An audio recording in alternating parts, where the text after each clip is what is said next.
ময়মনসিংহ থেকে আটক সাংবাদিক শ্যামল দত্ত ও মোজাম্মেল বাবুকে আনা হয়েছে ঢাকায়। এই মুহূর্তে মিন্টো রোডে ডিবি কার্যালয়ের সামনে আছেন সহকর্মী আতাউল কাউসার। আমরা সরাসরি যুক্ত হব তার সঙ্গে।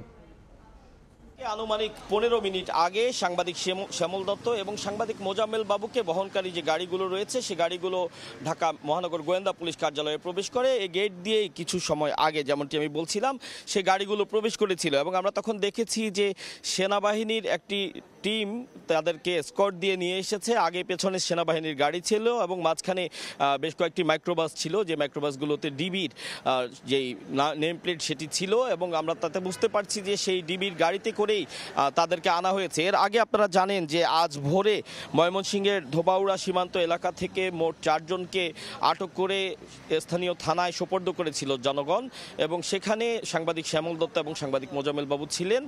সেখানে দুপুর পর্যন্ত তাদেরকে সেখানে রাখা হয়। দুপুরে 16 সদস্যের একটি টিম ঢাকা মহানগর গোয়েন্দা পুলিশের তারা সেই ময়মনসিংহের ধোবাউড়া থানায় যান এবং সেখানে গিয়ে তারা সেখানকার যে প্রয়োজনীয় কাজকর্ম সেটি শেষ করে বিকেল নাগাদ ঢাকার উদ্দেশ্যে তারা রওনা করেন এবং কিছু সময় আগে তারা ফেরত এসেছেন ঢাকায়।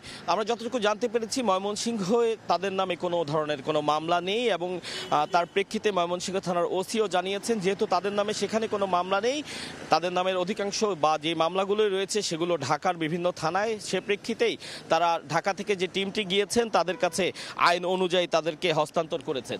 তো একইভাবে যেমনটি তারা বলছেন যে যেহেতু তাদের নামে ওখানে কোনো মামলা নেই এই কারণে ঢাকায় আসলে তাদের বিরুদ্ধে যে মামলার কর্মকাণ্ডগুলো সেগুলো চালাবে। এবং আমরা এর আগে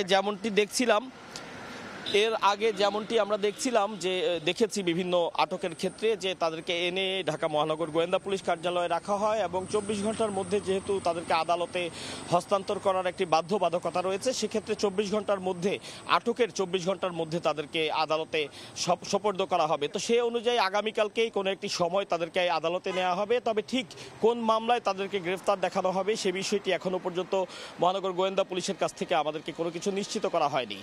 তো ঢাকা মহানগর গোয়েন্দা পুলিশ মিন্টো রোড কার্যালয়ের সামনে থেকে এই ছিল সর্বশেষ আমার কাছে। আমরা সরাসরি যুক্ত হয়েছিলাম মিন্টো রোডের ডিবি কার্যালয়ের সামনে থেকে।